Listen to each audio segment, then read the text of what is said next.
ये देखिए एक बहुत ही सिंपल क्वेश्चन है। Out of CuNH3 whole 6 plus 3 and CuNH3 whole 4 Cl2 plus which complex is heteroleptic and why? दो टाइप का कॉम्प्लेक्स है, homoleptic and heteroleptic. Homoleptic complexes वो होते हैं जिसमें सेंट्रल मेटल एटम या तो आयन जो है एक ही टाइप का लिगैंड के साथ अटैच्ड होते हैं, तब उसको हम होमोलेप्टिक कॉम्प्लेक्स बोलते हैं। लेकिन अगर सेंट्रल मेटल एटम या तो आयन एक से ज्यादा टाइप ऑफ लिगैंड के साथ अटैच्ड है तो उसको हम हेटेरोलेप्टिक कॉम्प्लेक्स बोलेंगे। तो ये देखिए हेटेरोलेप्टिक कौन होगा, ये दोनों में से ये वाला होगा। इसमें दो टाइप का लिगैंड है, एक तो अमोनिया मॉलिक्यूल्स है, एक क्लोरीन है। और जो होमोलेप्टिक है इसमें एक ही टाइप का लिगैंड है, वो है अमोनिया। सो आंसर इसका हो जाएगा ये वाला complex CuNH3 whole 4 Cl2 plus is heteroleptic because here the central metal ion is bonded to more than one type of ligand। इस क्वेश्चन में हमें ये जो निकेल टेट्रा कार्बोनिल है इसका ज्योमेट्री और मैग्नेटिक बिहेवियर हमें बताना है on the basis of valence bond theory VBT। तो देखिए निकेल का पहले हम कॉन्फ़िगरेशन लिखते हैं, आर्गन कोर 3d8 4s2, ये निकेल का कॉन्फ़िगरेशन है। तो इसका मैं बॉक्स डायग्राम बना देती हूँ। ये 3d है, ये 4s है और ये एटॉमिक शेल के p ऑर्बिटल्स है 4p। 8 है मतलब ये 1 2 3 4 ये 5, उसके बाद पेयरिंग होगा 6, ये 7 और ये 8 और 4s में 2 इलेक्ट्रॉन ये हो गया। अब देखिए निकेल का हाइब्रिडाइजेशन यहाँ पे क्या होगा जब ये कॉम्प्लेक्स बनेगा, उसके लिए आपको लिगैंड को देखना है। ये जो CO लिगैंड है, ये CO लिगैंड जो है carbon monoxide, very strong ligand, इसके प्रेजेंस में क्या होगा जब ये अप्रोच करेगा निकेल को। अब निकेल का यहाँ पे हाँ एक और बात, ऑक्सीडेशन स्टेट क्या है, zero oxidation state, because carbonyl group का कोई चार्ज नहीं है, तो निकेल यहाँ पे जीरो ऑक्सीडेशन स्टेट में है, तो यहाँ पे हम लिख देते हैं जीरो। तो as I said that CO is very strong ligand, ये जब अप्रोच करेगा निकेल मेटल को तो ये जो 4s के इलेक्ट्रॉन ये भी आ जाएगा 3d में, सारे इलेक्ट्रॉन्स पेयर अप हो जाएंगे। तो यहाँ पे हो जाएगा ये sp3 हाइब्रिडाइजेशन होगा। सो ये सारे इलेक्ट्रॉन्स 3d में आकर के पेयर अप हो जाएगा, 4s खाली हो जाएगा और it will undergo sp3 hybridisation. Because bond तो 4 लिगैंड के साथ बनाना होगा, 4 लिगैंड है, तो या तो स्क्वायर प्लानर हो सकता था या टेट्राहेड्रल होगा। तो यहाँ पे स्क्वायर प्लानर नहीं हो सकता, स्क्वायर प्लानर होने के लिए dsp2 हाइब्रिडाइजेशन होना चाहिए था, मतलब एक d ऑर्बिटल एम्प्टी हो जाना था, लेकिन वो नहीं हो सकता है, तो इसीलिए it will undergo sp3 hybridisation. तो sp3 हाइब्रिडाइजेशन मतलब इसका ज्योमेट्री क्या होगा, टेट्राहेड्रल ज्योमेट्री होगा, तो ये आपका टेट्राहेड्रल हो जाएगा। अभी देखिए मैग्नेटिक बिहेवियर, दो मैग्नेटिक बिहेवियर कंपाउंड शो करते हैं, एक है डायमैग्नेटिक बिहेवियर, एक है पैरामैग्नेटिक बिहेवियर। पैरामैग्नेटिक बिहेवियर के लिए कोई ना कोई अनपेयर्ड इलेक्ट्रॉन रहना जरूरी है, लेकिन यहाँ पे कोई अनपेयर्ड इलेक्ट्रॉन नहीं है, इसलिए ये क्या होगा, डायमैग्नेटिक कंपाउंड होगा। इस क्वेश्चन में हमें ये कोऑर्डिनेशन कंपाउंड का नाम लिखना है, IUPAC नेम लिखना है। IUPAC नेम क्या होगा इसका, पहले आपको पता है कि लिगैंड्स को मेंशन करना होता है, लिगैंड्स में भी अल्फाबेटिक ऑर्डर मेंटेन करना होता है। तो यहाँ पे ये जो EN है होल 2 है, EN आपको पता है पॉलीडेंटेड लिगैंड है, और पॉलीडेंटेड लिगैंड के केस में आपको जो है अगर इनमें कोई नंबर इन्वॉल्व है, जैसे यहाँ पे 2 है, इथिलीन डायमीन 2 है, तो इसलिए डाई नहीं लिखना है, उसमें नाम के अंदर ही डाई है, इसलिए हमें 20 30 टेट्रा की इस तरह से मेंशन करना होता है। तो 2 है तो यहाँ पे 20 लिखना पड़ेगा, और ये जो B है 20 का B है, ये अल्फाबेटिक ऑर्डर में नहीं आएगा। जैसे डाई ट्राई टेट्रा, इनका भी जो DT है ये सब अल्फाबेटिक ऑर्डर में कंसिडर नहीं किया जाता है। सो हम इसको क्लोरीन को पहले मेंशन करेंगे। अब एक्चुअल नियम तो क्लोराइडो लिखना, लेकिन बहुत केसेस में बुक्स में भी देखा जाता है क्लोरो लिखा होता है, सो हम डाइक्लोराइडो लिख देते हैं, जो कि एक्चुअली होना चाहिए। कोऑर्डिनेशन कंपाउंड्स के जो नेम है, जो कॉम्प्लेक्स पार्ट है, उनको एज वन वर्ड लिखना होता है और शुरू करना होता है स्मॉल लेटर से, कैपिटल लेटर से नहीं। कॉम्प्लेक्स पार्ट जब खत्म हो जाएगा और उसके बाद जो सिंपल पार्ट आएगा जो कॉम्प्लेक्स नहीं है, उसमें गैप हम देंगे। तो देखिए क्या नाम होगा, डाइक्लोराइडो, इसके बाद 20 ब्रैकेट के अंदर इथेन 1,2 डाइएमिन। अब हमें मेटल का नाम लिखना है, साथ में पेरेंथेसिस में मतलब ब्रैकेट में उसका ऑक्सीडेशन स्टेट को भी हमें लिखना है।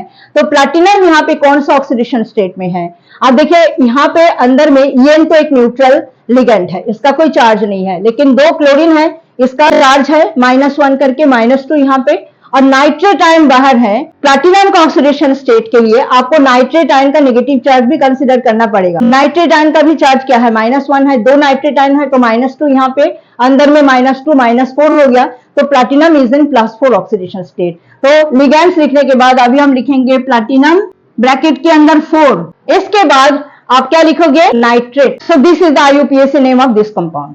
इसमें बोल रहा है कि draw the structures of the optical isomers of this compound. अब ये जो कंपाउंड है इसमें देखिए इसका कोऑर्डिनेशन नंबर कितना है, EN, जो कि इथिलीन डायमीन है। इट इज अ डाइडेंटेड लिगैंड, 2 है मतलब 4 यहाँ पे कोऑर्डिनेट बंद बनेगा, और 2 क्लोरीन भी है तो 6। That means it is octahedral complex. Octahedral complexes में जियोमेट्रिकल आइसोमरिज्म भी होती है, ऑप्टिकल आइसोमरिज्म भी होती है, और यहाँ पे 2 सिमेट्रिकल डाइडेंटेड लिगेंड है, सो it will show optical isomerism. Geometrical isomerism में पहले हम जाएंगे, इसमें सीज और ट्रांस, ये जो 2 आइसोमर्स बनेंगे उनके स्ट्रक्चर्स बनाते हैं।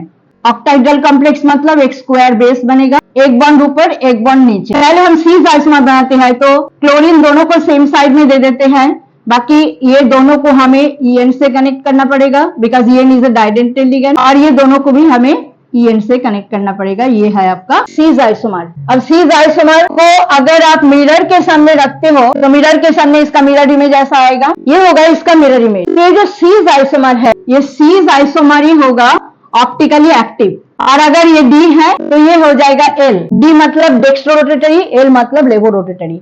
सो ये जो सीज आइसोमर है इस कंपाउंड का, it is optically active, and ये दोनों है इसका ऑप्टिकल आइसोमर। अब ट्रांस में चलते हैं, ट्रांस में क्या केस है देख लेते हैं।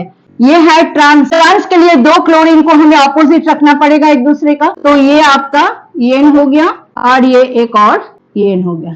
अब देखिए ये जो कंपाउंड है ये ऑप्टिकली इनएक्टिव होगा, this is the trans compound. Trans क्यों ऑप्टिकली इनएक्टिव होगा, ट्रांस का हम मिरर इमेज बना लेते हैं। तो ट्रांस में देखिए जो मिरर इमेज है वो ओरिजिनल मॉलिक्यूल, ये दोनों एक दूसरे के साथ सुपर इम्पोजेबल है। There is a plane of symmetry, बिल्कुल बीच में से एक प्लेन ऐसे जा सकते हैं जो कि मॉलिक्यूल को इक्वली 2 हाफ में डिवाइड कर देते हैं। As it has a plane of symmetry so it will be optically inactive. So यहाँ पे लिख देते हैं ऑप्टिकली इनएक्टिव। तो दैट मीन्स ये दोनों होंगे इस कंपाउंड के ऑप्टिकल आइसोमर्स।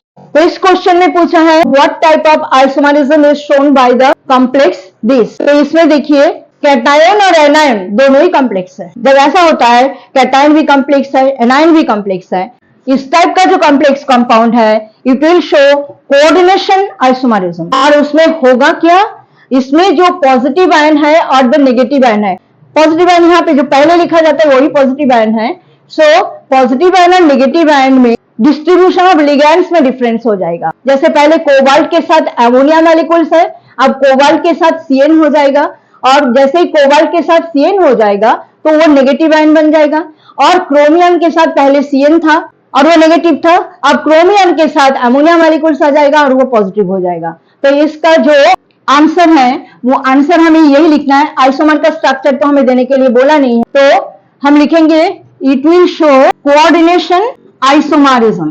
चलो इसका जो आइसोमर है उसका फॉर्मूला भी लिख देते हैं। Isomer of this compound will be this. Question है how is the crystal field splitting energy for octahedral complexes delta O related to that of tetrahedral complexes.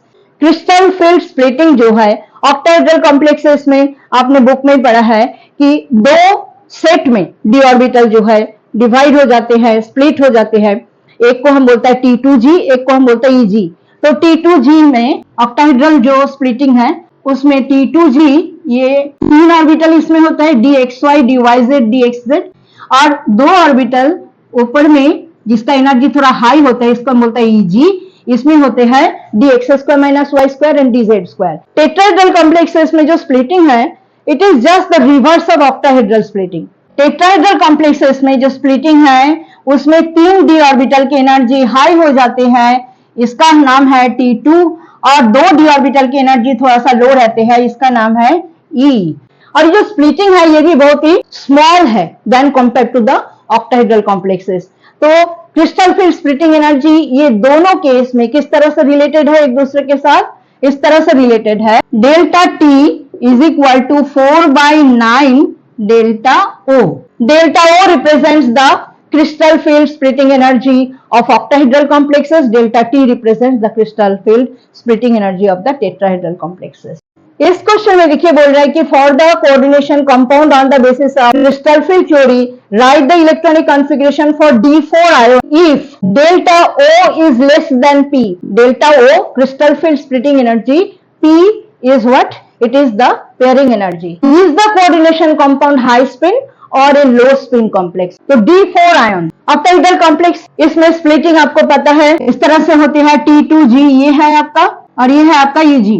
तो अगर डेल्टा O पेयरिंग एनर्जी से कम है, मतलब ये जो lower set of D orbitals है T2G, इसमें इलेक्ट्रॉन्स पेयरिंग करने के लिए भी तो एनर्जी चाहिए ना, बिकॉज दो इलेक्ट्रॉन इकट्ठे रहेगा तो उनमें रिपल्शन होगा, तो रिपल्शन को ओवरकम करने के लिए भी एनर्जी की जरूरत पड़ती है. उसको ये अवॉइड करके सिंगल ही रहना पसंद करते हैं. लेकिन अगर ये दो सेट में एनर्जी डिफरेंस काफी हाई है तो हायर एनर्जी ऑर्बिटल EG को ऑक्युपाई करने के बदले ये लोअर एनर्जी जो T2G सेट्स है इसमें पेयर कर जाते हैं. तो यहाँ पे डेल्टा O तो पेयरिंग एनर्जी से कम है, दैट मीन्स ये डिफरेंस कम है then compare to pairing energy. So what will happen, जो 4 इलेक्ट्रॉन है D के, ये एक एक करके पहले नीचे ऑक्युपाई करेगा और जो 4th इलेक्ट्रॉन है वो EG में चला जाएगा, बिकॉज पेयरिंग के लिए ज्यादा एनर्जी चाहिए. सो यहाँ पे कॉन्फ़िगरेशन तब क्या हो गया, T2G 3 EG1, ये इसका इलेक्ट्रॉनिक कॉन्फ़िगरेशन होगा. So you can see that this is a high spin complex.